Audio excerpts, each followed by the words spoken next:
No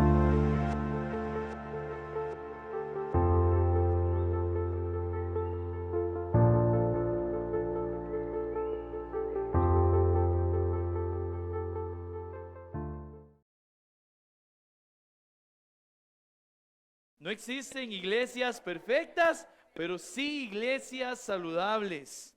Juntos lucharemos para que la IBB San Rafael sea una iglesia saludable, generosa y piadosa.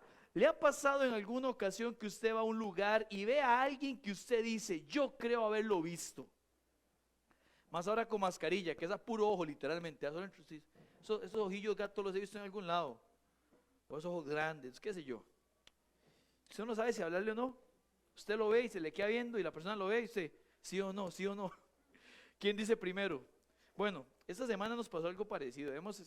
Steph y yo en un supermercado y viene una señora caminando, pero eso que yo me fui me le quedé viendo así. Y yo pienso, ella me dice, hola Mario, ¿cómo está? Y yo, sí, sí es. Pero el tema es que yo me le quedé viendo como que me fui, entonces yo, hola, ¿cómo está? Bueno, primer paso, ya sabe quién es uno, y más que dijo mi nombre. Segundo paso, ¿cómo se llama? Dice, ¿cómo se llama esta persona? Y entonces recuerda el nombre de uno, y uno, ¿cómo se llamaba este fulanito? Bien, usted. Ya me acordé cómo se llamaba, hablé con ella, andaba con, creo que su hija y su nieta. Hace poco había perdido a su mamá, yo recuerdo esto, y hace muchos años la conocí en la Aurora, esa señora, y ya al final, bueno, nos despedimos. Y me acordé después del nombre, la pude saludar. Pero más incómodo cuando usted ni el nombre sabe. Don Beto, ¿qué Beto? ¿Cómo está Betico? ¿Usted quién es este? ¿Todo bien? ¿Verdad? Uno no sabe quién es la persona. Cuando usted va al campamento le dice, profe, Eli, ¿usted quién es? Hola papi, ¿quién es este? Bueno, hoy vamos a hablar de un par de discípulos que les pasó algo parecido. La diferencia es que no fue que se encontraron a cualquier persona, sino a Jesús, pero no lo reconocieron. Vamos a ir al libro de Marcos, el capítulo 16, versículos 12 y 13 con su Biblia, por favor. Hoy estamos en el penúltimo mensaje de nuestro estudio expositivo continuo de Marcos, hermanos. 107 mensajes, vamos a llegar al 109 si el Señor así lo permite, sin contar mensajes que vimos ahí, ¿verdad? En el camino. Entonces llegamos a Marcos 16, versículos 12 y 13. Algunos conocen esto como el epílogo largo. Si usted quiere saber más de eso, la semana pasada en el mensaje de la noche lo pudimos ver. Tuvimos una explicación un poco amplia de los últimos versículos de Marcos, entonces le invito a que pueda ir y observarlo. Está en nuestras redes, está en Facebook, está en YouTube. Usted puede buscarlo y puede verlo. Y llegamos a este versículo 12 y 13 y vamos a leerlo juntos, ¿le parece, mis hermanos? Y después vamos a comenzar. Comenzar. 1, 2 y 3. Pero después apareció en otra forma a dos de ellos que iban de camino. Ellos fueron y lo hicieron saber a los otros y ni aún a ellos creyeron. Muchas gracias. Puede tomar su lugar en este momento. Gloria a Dios. Hermanos, el Señor había resucitado un domingo, primer día de la semana, cuando vinieron al sepulcro y se dieron cuenta que no estaba ahí. Esta es nuestra enseñanza número 4 y usted que toma apuntes, se llama Una Navidad pensando en Emaús. Hemos visto 4. La primera fue una Navidad pensando en, ¿alguien lo recuerda? En su muerte. La segunda fue una Navidad pensando en su resurrección, excelente. Y la tercera fue una Navidad pensando en y creyendo en Jesús. Hoy vemos una Navidad pensando en Emaús. Y mis hermanos, en este momento el Señor llegó, Él muere, lo ungen, José de Arimatea, tenemos a Nicodemo por ahí, Él está 3 días, resucita, se le aparece a las mujeres el ángel, y después vimos la semana anterior, o la enseñanza anterior, que María Magdalena tenía un currículum espiritual especial, decía la que se le sacaron 7 demonios. Qué referencia, ¿verdad? Para ser la primera persona, pero es que el Señor nunca se ha preocupado por el pasado. Él se encarga de restaurarlo para ver al futuro. Amén, hermanos. Qué bueno es el Señor. Y entonces, en estas enseñanzas previas, vemos que María llega al versículo 11, que tiene usted ahí, en Marcos 16. Dios dice, vaya, dígales. Ella se fue y dice que llegan de los discípulos y ellos cuando oyeron que vivía y que había sido vista por ella, no lo creyeron. Y hermanos, el Evangelio narra aquí la segunda aparición registrada de Marcos del Señor. Esta vez fue a 2 hombres, los cuales iban camino a Emaús desde Jerusalén. Por ese motivo, vamos a ver el relato de Lucas para poder entender el amplio contexto que lleva implícitos estos 2 versículos. Entonces, tenga Marcos, ahí donde lo tiene 16, póngale la cinta de su Biblia o algo porque vamos a volver un par de ocasiones, pero hoy vamos a ver cómo de manera amplia lo explica Lucas. Entonces vamos a ir a Lucas 24, por favor, y vamos a centrarnos en Lucas 24 para ver nuestros 3 puntos. Lucas 24 es el versículo 13, nos explica esto que relata en 2 versículos Marcos, en su epílogo largo, y Lucas 24, 13, habla acerca del camino de Emaús. El camino de Emaús era un camino que estaba a unos 11 kilómetros de Jerusalén. Yo lo anotaría a la par de su Biblia ahí para que usted lo pueda tener como referencia, donde dice el versículo 13, y aquí 2 de ellos iban al mismo día a una aldea llamada Emaús, que está a 60 estadios de Jerusalén. Esos son 11 kilómetros aproximadamente. Es la distancia que hay de aquí donde estamos a Belén Centro, para que tenga una idea básicamente la distancia que tenemos. Y ahí iban 2 discípulos, uno era Cleofas y el otro no consignamos su nombre, y ahí se les aparecería el Señor. Punto número 1 en nuestro bosquejo. Punto número 1, un anhelo genuino. Un anhelo genuino. Otra vez versículo 13, y aquí 2 de ellos, Cleofas y alguno más, iban el mismo día a una aldea llamada Emaús, que estaba a 60 estadios de Jerusalén. ¿Qué iban haciendo? Versículo 14, e iban hablando entre sí de todas aquellas cosas que habían acontecido. Veamos varias cosas. Dice 2 de ellos. ¿2 de quiénes? ¿Cómo podemos saber 2 de quiénes? Tenemos que irnos al contexto inmediato del pasaje. Entonces devolvámonos en Lucas 24, el versículo 9. Y volviendo del sepulcro, dieron nuevas de todas estas cosas a los 11 y a todos los demás. Ahora sí, el versículo 13, 2 de ellos. ¿2 de quiénes entonces? De los que se les había dado las buenas nuevas recientes. Y dice que iban conversando sobre este tema. Y en el versículo 15, ¿verdad? Dice, sucedió que mientras hablaban y discutían entre sí, Jesús mismo se acercó y caminaba con ellos. Jesús aparece a estos 2 discípulos que caminan tristemente, hablando de lo que ha pasado. Versículo 16, mas los ojos de ellos estaban velados para que no le conociesen. Dice que ellos no tenían capacidad de ver al Señor. Marcos, vamos a ir a Marcos, le dije que vamos a volver un toquecito, el versículo 12 dice, Marcos 16, 12, pero después apareció en otra forma a 2 de ellos. Entonces, a la luz de Marcos, lo que pasa es que el Señor aparece de otra forma. ¿A qué nos referimos? No lo sabemos específicamente si habrá sido por esto, solo sabemos que no podían reconocerle porque sus ojos estaban velados. ¿Qué pasa? Versículo 17 y 18, llega Jesús y les dice, ¿qué pláticas son estas que tenéis entre vosotros mientras camináis? ¿Y por qué estáis tristes? Ahora el Señor hace pregunta muy interesante, ¿verdad? ¿De qué están hablando? ¿Por qué están tristes? Iban tristes, dice. No porque no supiera, ¿verdad? Sino porque quería propiciar dicha conversación. Versículo 18, respondiendo uno de ellos, que se llamaba Cleofas, le dijo, ¿eres tú el único forastero en Jerusalén que no has sabido las cosas que en ella han acontecido en estos días? Ahora, vale la pena destacar lo siguiente. En Jerusalén para esas épocas llegaba, recuerdan, lo hemos mencionado, ¿hasta cuánto? 250,000 de personas, hasta 250,000 personas para celebrar la Pascua en el templo. Era mucha gente. Le dice, usted es el único extranjero que no sabe lo que ha pasado. Quiere decir que la noticia era un acontecimiento ya. Todo el mundo sabía lo que había sucedido. Ellos siguen conversando. Jesús quería propiciar dicha conversación. En el versículo 19, prestémosle atención, porque esto nos muestra ese anhelo genuino de ellos.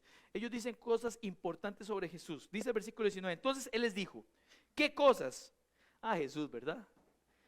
Y ellos le dijeron, de Jesús Nazareno, que fue un varón profeta. Le reconocen como profeta. Los judíos no reconocían a cualquiera como profeta. Poderoso en obra y en palabra. Eso es importante. Era poderoso en lo que hacían. Y en palabra, y me gusta mucho que destaque esto, hermanos. Dice, en palabra delante de ¿quién? De Dios. O sea, ellos no es que creían que era un mentiroso farsante. Era un poderoso de palabra delante de Dios, pero no solo de Dios. ¿Y de quién más dice la Biblia? Y del pueblo, y de todo el pueblo. O sea, era una persona, así le reconocen a él. Y más dice, y más sigue hablando, porque sabían otra cosa más. No solo creían que Jesús era un varón profeta, sabían que era poderoso en obra y en palabra delante de Dios y delante de todo el pueblo. Versículo 20, sabían que había sido entregado. ¿Y cómo le entregaron los principales sacerdotes y nuestros gobernantes sentencia de muerte y le crucificaron? Y en el versículo 21 nos revela cuál era su anhelo. Pero nosotros esperábamos que Él era el que había de redimir a Israel. Su deseo era la liberación. Ahora, hermanos, sería muy aventurado pensar que esperaban una liberación espiritual por medio del derramamiento de toda la sangre del Cordero que limpiara el pecado y que aun siendo súbditos de Roma vivieran en libertad.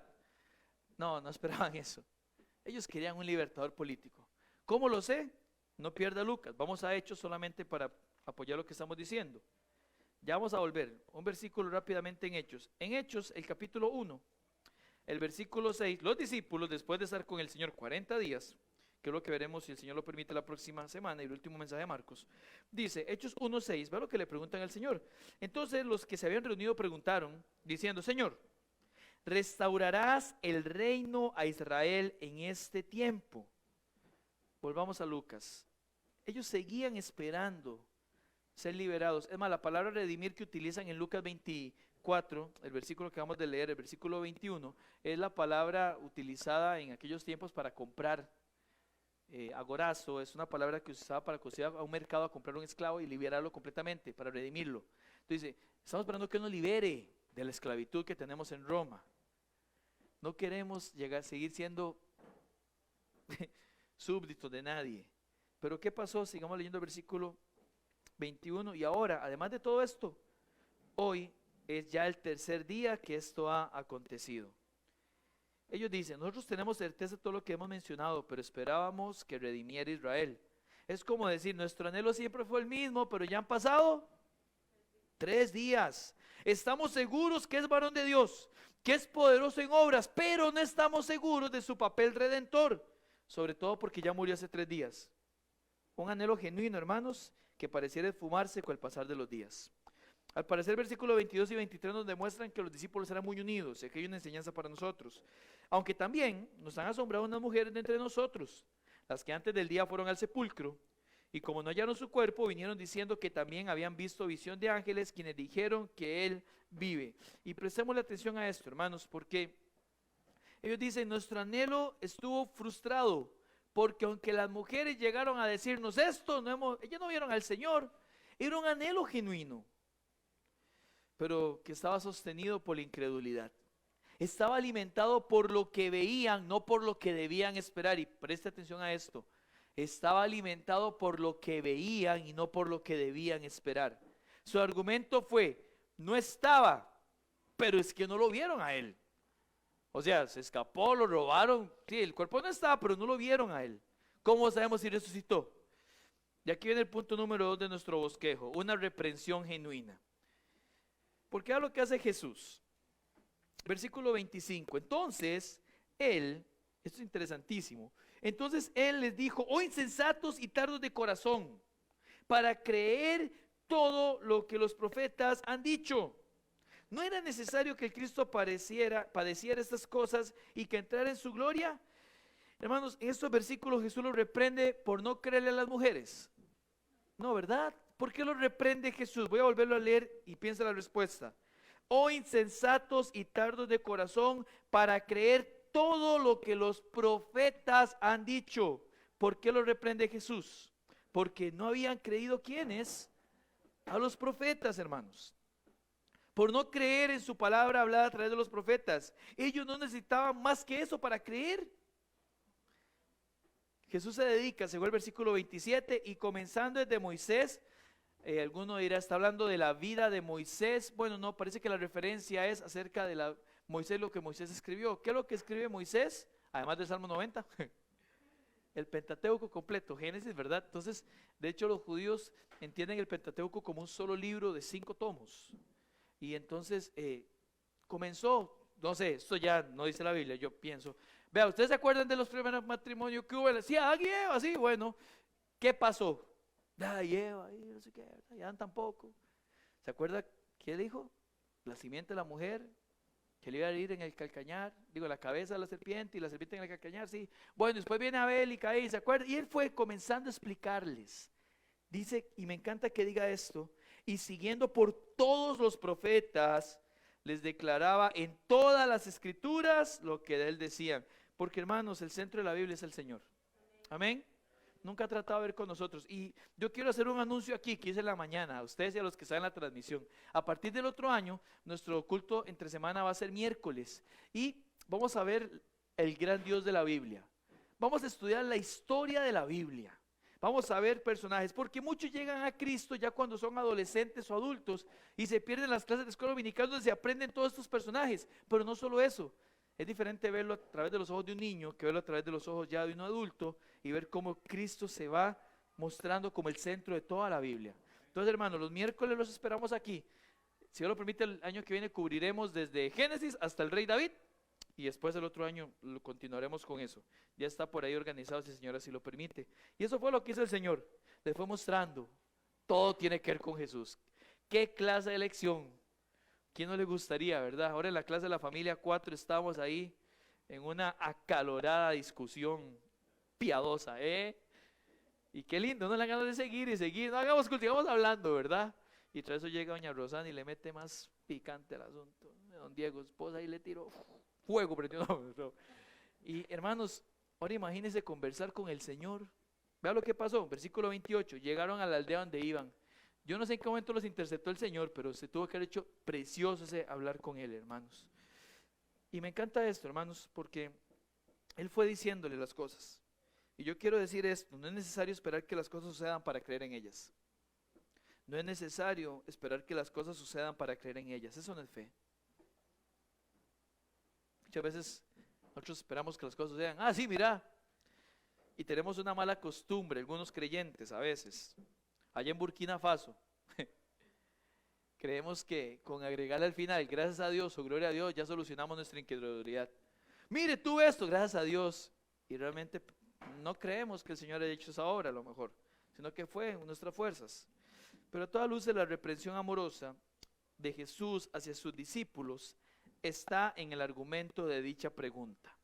¿Es necesario saber más cosas para creer en ellas? Pregunto, ¿debe el discípulo de Jesús, usted y yo, esperar que las cosas patentadas en las Escrituras sucedan para creer en ellas? ¿Usted qué dice? ¿Sí o no? No, ¿verdad? Pero entonces, ¿por qué muchas veces los discípulos del Señor actuamos así? El Señor se encargó en el trayecto de hacerles ver las cosas que decían lo que iba a suceder. No podemos asumir que los discípulos supieran todas las profecías. Y entonces el Señor, como siempre lleno de amor, les mostró todo lo que había en las Escrituras. Tal como nos pasa a usted y a mí cada vez que vamos a las Escrituras. Es el Señor mostrándonos cosas. ¿Le ha pasado? Usted lee la Biblia y dice, wow, yo no había visto esto. Sí, ¿cuántas veces he leído esto? Bueno, gloria a Dios porque nos muestra cosas acerca de Él para nuestra vida en la Biblia. Pero hermanos, si no vamos a la palabra, ¿qué vamos a encontrar? Lo mismo como que usted le digan, en tal lugar, vamos a ir a pescar, en tal lugar hay un montón de peces, usted agarra ahí solo corvina y pargo rojo, buenísimo, pero usted no se va a pescar. ¿Va a tener pescado? Se lo pongo más lucrativo. Dice, allá hay un montón de dinero tirado, ¿verdad? Y no es de nadie por aquello. Y, ay, qué bueno hoy. Pero si usted no va a tener eso. No hay forma de que logremos ver en qué debemos creer si no vamos a ver qué es lo que nos toca creer. Pero bueno, no estamos en la aplicación, sigamos adelante, mis hermanos. Porque llega el versículo 28. Fue tan interesante la conversación que llegaron a la aldea donde iban. Y ve lo que le dicen. Y él hizo como que iba más lejos. Bueno, ahí. ¿Cómo? Momento. Versículo 29. Mas ellos le obligaron a quedarse. Oye, ellos obligando a Dios. Bueno, no sé quién era. No, momento, usted se queda aquí. Como cuando alguien le dice, ¿quieres de tomar café? No, que se queda. Ya puse el timer, se queda. Y le dice, y ponle atención a esto, diciendo, a lo que usan para que se quede, quédate con nosotros porque se hace tarde y el día ya ha declinado. Entró pues a quedarse con ellos. Entienda, ¿por qué fue que le pidieron al Señor que se quedara? Porque ya era tarde. Ahora, no tenían la red de alumbrado público como nosotros, ¿verdad? Era tarde. Quédese con nosotros. Y entonces, hermanos, están conversando con el Señor, sigamos leyendo en el versículo 30. ¿Quién va a querer que se vaya si no conversa con el Señor, verdad? Bueno, nosotros cuando no queremos orar. Y aconteció que estando sentado con ellos a la mesa, tomó el pan y lo bendijo, lo partió y les dio. Punto número 3, un ardor genuino. Un ardor genuino. Voy a volver a leer el 30, esto es muy importante. Y aconteció que estando sentados con ellos a la mesa, tomó el pan y lo bendijo, lo partió y les dio. Y entonces, versículo 31, entonces les fueron abiertos los ojos. Dicen, no. ¿Le ha pasado que usted, bueno, tal vez usted sí o tal vez no, no importa? Mi papá tiene una forma de silbar muy particular. Y como mi papá silbaba, yo sabía que llegaba él a la casa. Entonces estaba por ahí, cuando yo escuchaba que él silbaba, llegó papi, yo voy a ver uno que traía. ¿Qué producto le traía Tosti? Siempre igual, qué risa. Mi mamá siempre nos decía, no, recíbalo porque es su papá, no por lo que trae. Entonces, papi, qué bueno verle. Y uno veía la bolsilla que andaba, a ver qué andaba allá. Andaba unas gomitas, algo por el estilo. Pero silbaba y yo sabía dónde era. Un día andamos con unos hermanos y el hermano se fue por allá. ¿Y cómo lo llamamos? Y la esposa nada más le hizo, no sé cómo silba. Y ya sabía que era ella, lo identificó, ¿verdad? Reconocemos las cosas. Tal vez alguno lo que reconozca sea, mujer, qué sé yo, ¿verdad? Un grito, no sé. Pero reconocieron. Y cuando vieron que el Señor parte el pan, lo reconocen. No. Se dieron cuenta que era Jesús en ese momento. Dice Hechos 2:42 que la expresión el partimiento del pan se volvió como un eufemismo para referirse a la cena del Señor. Y le reconocen el 31 y vea, mas él se desapareció de su vista. Ay, se les fue. Ellos habían caminado con el mismísimo Señor resucitado sin darse cuenta. En buen tico, qué colerón. Es Jesús, ¿cómo se fue? ¿Cómo no logramos ver que era el Señor? Claro que era Él. Pero a mí me encanta esto, porque es lo que dicen después ellos en el 32. Y se decían el uno al otro, ¿no ardía nuestro corazón en nosotros? Esa palabra ardía en el original habla de algo que se consume en el fuego. O sea, no sentíamos eso mientras nos hablaba en el camino y cuando nos abría las escrituras. Wow, hermanos, estaban lamentando, ay, qué mal. Pero ¿saben algo? Su ardor no se acabó. No fue un momento, no fue una emoción. Tampoco fue un lamento infructuoso. ¿Se da cuenta? Muchas veces tenemos lamentos infructuosos y un lamento infructuoso no produce nada. Lamento infructuoso es cuando la tristeza no produce nada más que lamentarme. Hay gente que por todo está triste. Ay, qué lástima. Se levantan y está ahí esta lluvia de diciembre, está graduando, no sé qué. Y hace sol, ay, qué calor cuando se levanta. Todo se lamenta, todo es un lamento, ¿verdad? Hay gente que se lamenta, ay. Pero el lamento que no produce nada no sirve para nada. Pero ve lo que hacen ellos, hermanos, porque esas personas que siempre están quejándose y no hacen nada para cambiar no funciona. Pero un lamento fructuoso es el versículo 33. Ay, qué lástima era el Señor. Pero dice, y levantándose en la misma hora. ¿Por qué le pidieron a Jesús que se quedara con ellos? Porque ya era tarde. Y dice, no, un momento, vámonos. Y levantándose en la misma hora, dice la Biblia, volvieron a Jerusalén. Hermanos, eran 11 kilómetros y ya estaba oscuro. Y yo cuando pienso en estos caminos siempre me acuerdo de la historia del buen samaritano, que era un hombre que descendió y lo agarraron a ladrones, ¿verdad? Nada les impidió irse de vuelta. ¡Wow! Vamos de vuelta, 11 kilómetros de noche sin carro, pero valía la pena. ¿Y qué pasó cuando llegaron? Versículo 33, y hallaron a los 11 reunidos y a los que estaban con ellos que decían, ha resucitado el Señor verdaderamente y ha aparecido a Simón. Parece que mientras todo aquello pasaba con Jesús, ya el Señor se le había aparecido a Simón. Es algo increíble esto. Y entonces ellos contaban las cosas que les habían acontecido en el camino y cómo le habían reconocido al partir el pan. Wow, ahora sí creían en la palabra del Señor. Su ardor se mantuvo. Fue un lamento que dio fruto, pero sobre todo su fe fue fortalecida. Todo esto pasó en el camino de Emaús.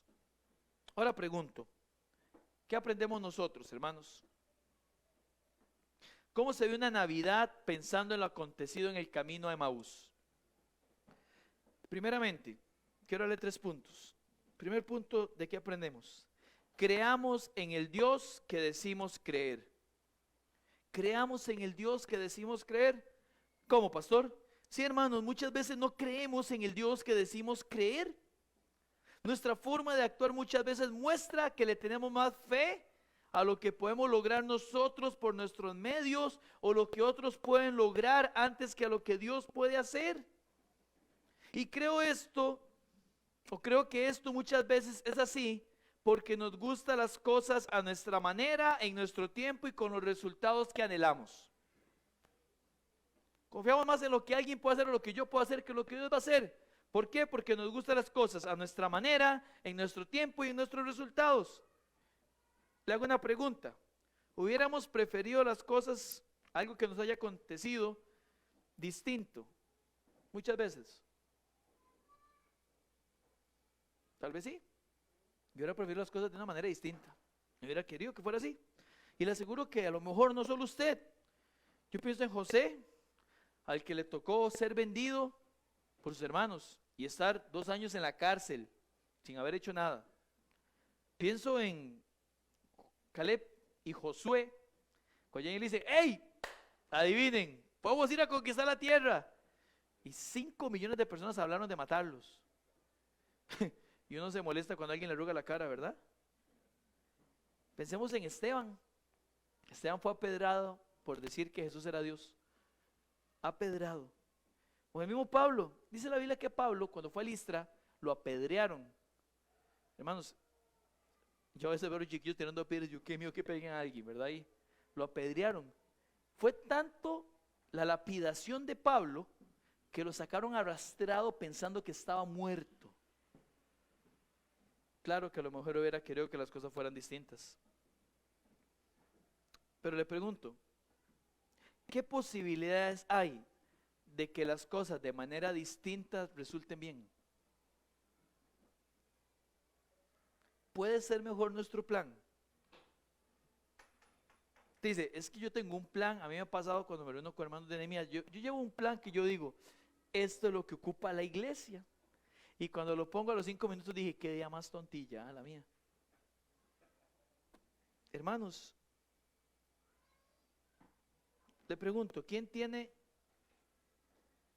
aquí en este grupo, o alguien en la transmisión y lo quiere poner, quién de nosotros tiene control si quiere lo que va a pasar en las próximas horas? Pero el Dios en el que decimos creer, no solo conoce el futuro, sino que lo ha orquestado para nuestro bien. Amén.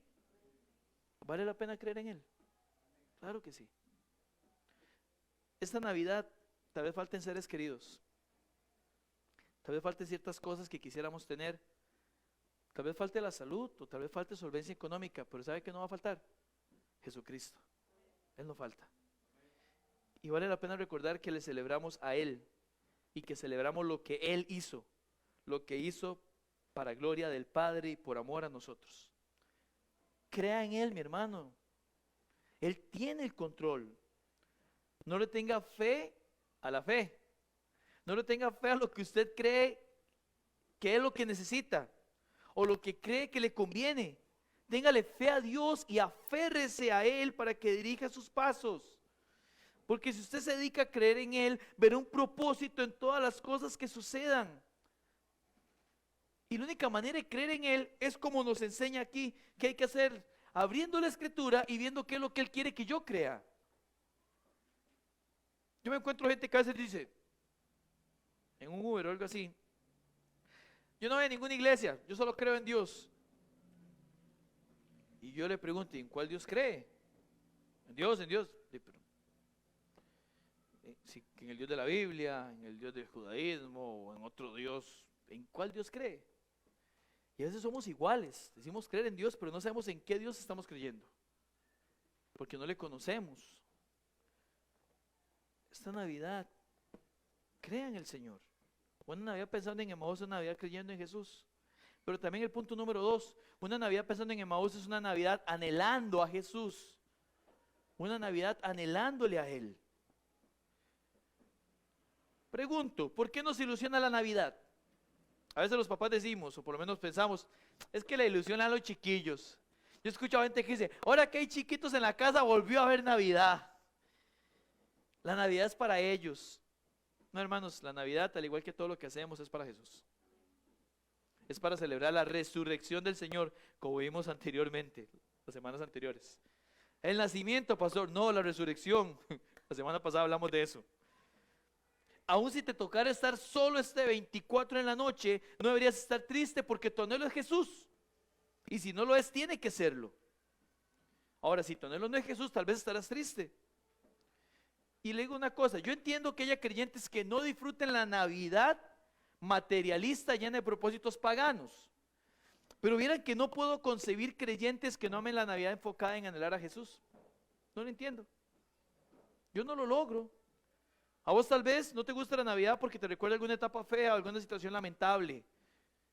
Hay gente que pasa eso. Bueno, yo hoy quiero decir una cosa, la Navidad es Jesús. Y eso que te da dolor no viene de Jesús. Jesús vino a traer, ¿cómo dice el canto? Bueno, y la Biblia, al mundo, paz, amor, esperanza y todo lo que la profecía decía sobre él y todo lo que él cumplió. Y si todo lo que él ha dicho se cumplió, todo lo que dijo después él y su Espíritu Santo también se cumplirá en tu vida, hermano. De manera que anhelá celebrar la Navidad por Jesús, o mejor dicho, anhelá a Jesús. El creyente no puede, yo soy un Grinch, eso no funciona. Los creyentes tenemos que amar la celebración de nuestro Señor, porque es la única época en el año en que podemos decir, inclusive gente que ni creyente es, sí, es por Jesús, y se puede abrir una puerta para hablar. Mis hermanos, enfoquémonos en el Señor. Anhelá celebrar la Navidad por Jesús, o mejor dicho, anhelá a Jesús. Te pregunto, ¿arde ahorita tu corazón por celebrar este tiempo? Si es así, ¿es por Jesús o es por otro motivo? Yo creo que debería arder por Jesús. En esta Navidad anhelá a Jesús. ¿Y cómo lo anhelamos? Lo anhelamos buscándole, lo anhelamos dando gracias, lo anhelamos leyendo su historia. ¿Sabe? Ahorita vamos por el capítulo 19 de Lucas. Si Dios lo permite, el 24 vamos a terminar el Evangelio. Desde el 1 de diciembre lo venimos leyendo. Y si usted no lo ha hecho, se ha perdido un fuerte impulso para anhelar a Jesús en Navidad. Lo anhelamos cuando no priorizamos con las cosas que luchan por ocupar la prioridad de nuestro corazón. Voy a repetir eso. Anhelamos a Jesús cuando no priorizamos con las cosas que luchan por ocupar la prioridad de nuestro corazón. Y ojo que esto pasa muy a menudo en Navidad. Y esto no es solo para los que no les gusta la Navidad, es también para los que nos encanta, pero que nos podría encantar por cosas que no son Jesús. No, la Navidad es anhelar al Señor. Esto es importante porque los que decimos que es el nacimiento de Jesús y celebramos a Jesús, deberíamos hacer que Él sea el centro de esto. Es como que yo le hago una fiesta a Lucas que dice que el otro año va a ser de dinosaurios. Y que llegue alguien y diga, me pasa el queque, por favor. ¿Por qué? Para que me cante cumpleaños. Vengan, cánteme. Y que la gente se reúna a cantar el cumpleaños de otra persona. Yo digo, no, un momento, no. Celebrémosle a quien estamos celebrando. Yo no me dejo, se imagina. Agarro un tiranosaurio. ¿En serio? A veces hacemos eso. Hablando de creyentes. Sí, es Jesús. Pero hacemos lo que queramos y priorizamos otras cosas y no el Señor. ¿Qué vamos a hacer, hermanos, para mostrar realmente esto que estamos hablando? Lo tercero y final es, una Navidad pensando en Emaús, es querer que otros sepan de Jesús. Tercero, es querer que otros sepan de Jesús. Yo quiero que por favor veamos cómo termina el texto. No termina cuellos felices compartiendo en Emaús, ¿verdad? ¡Ey, era el Señor! ¡No, hombre! ¡Ay, bueno, sigamos comiendo! Ya partió el pan, comámonoslo, a ver qué, ¿verdad? El Señor se fue, ¿y qué hicieron ellos? Se fueron de vuelta. El texto termina devolviéndose ellos a contar lo que les habían dicho. Y vamos a Marcos, ahora sí, Marcos 16:13. Porque ellos se devuelven a contarlo. Hermanos, cuando vemos Emaús, vemos la necesidad de creer en Jesús, la importancia de anhelar que nuestro corazón arda por Él y el deseo genuino en un discípulo de Cristo por compartir lo que ha enseñado el Maestro. Eso es lo que vemos, hermanos. Vean cómo termina Marcos 16:13. Ellos fueron y lo hicieron saber a los otros y ni aun ellos creyeron. Pastor, ¿y si me rechazan? Bueno, a vos no te toca hacer que la gente crea, sino compartir el mensaje. Quiero hacer una pregunta. ¿Te ha enseñado Jesús algo en este año? ¿Quién dice amén a eso? ¿Algo nos ha enseñado? Creo que todos hemos sido enseñados. Bueno, la enseñanza es para compartirla. Si el Señor te ha enseñado algo en medio de su provisión, de su amor, en medio de la aflicción, porque la aflicción también es permitida por el Señor para propósitos en gloria, amén. De su cuidado, de su soberanía, de lo que sea, no te lo enseñó para quedarte callado. ¿Sabe? Esta semana escuché a varios hermanos en conversaciones que decían, este 24-25 tendremos una Navidad diferente. Y eso me bendice mucho. Dice, esta Navidad, escuché uno en específico que decía, me dijo, Paz, van a venir a mi casa, pero aquí yo ya sé cómo vas a celebrarlo, espero que les guste. Qué lindo un enfoque en compartir de Jesús. Me bendice porque sé que es hacerlo con gente a veces no creyente, o con creyentes con convicciones no siempre arraigadas en la santidad y la piedad. Creyentes que ponen un paréntesis en diciembre, no, aquí, la fiestita, el bailecito, el licor. No, hermanos, usted puede marcar diferencia. Tal vez no han crecido en el evangelio, no están creciendo, estudiando y que la palabra les vaya formando, pero es para diferenciarlo. Imagina a alguien decirle, usted le diga a alguien, de esos que va a compartir, Nochebuena, este año Jesús me enseñó a confiar en Él en medio del desánimo. Eso fue lo que vimos las primeras lecciones del primer trimestre, ¿se acuerdan? Las primeras 10 semanas. Usted le dice, este año Jesús me enseñó a confiar en Él en medio del desánimo. Este año Jesús me demostró que mi provisión viene de Él. Podemos decir amén a eso, ¿ah? Este año Jesús me guió a una iglesia que lucha por ser saludable. Este año Jesús me quitó cosas para recordar que Él es suficiente. Este año Jesús me proveyó mucho más de lo que necesitaba. O sea, hermanos, todas estas afirmaciones son un preevangelismo. Tal vez alguno diga, qué bueno, y ya. Pero vos hiciste algo, y fue darle a Jesús un lugar en esa cena, en esa visita, en ese paseo, en esa ocasión. Otra vez alguien diga, ¿y a qué se refiere? ¿Qué fue lo que pasó? Cuénteme un poco más. Y usted está abriendo una puerta para conversar de Jesús. ¿Cómo es eso? Que le enseñó cómo llevar el desánimo. Y usted tiene una puerta. Y si ocupa las lecciones, yo se las paso. Usted se las envía. Yo le envío las lecciones. Y ahí se las enviamos. Hermanos, si nosotros no llenamos la tierra con la vida de Jesús, ¿quién lo va a hacer? ¿Quién? Si nosotros no llenamos la tierra con la vida de Jesús, ¿quién lo va a llenar? Así que recordad que Emaús es pensar en Jesús. Conclusión, este último punto va de la mano con lo que veremos ahora en la tarde. Hermano, le invito a venir en la tarde. Es un culto precioso, el culto navideño. Tendremos una obra de teatro. Se han preparado los hermanos. Está vacilona, pero tiene un mensaje. Pero está vacilona. También de eso vamos a preparar. Venga con buen abrigo. También, por aquello del frío. Y venga preparado, sobre todo para alabar al Señor y también para escuchar su palabra. Yo estoy orando, no le vamos a contar muchos detalles, pero estoy orando para que esto sea un preevangelismo para la comunidad aquí.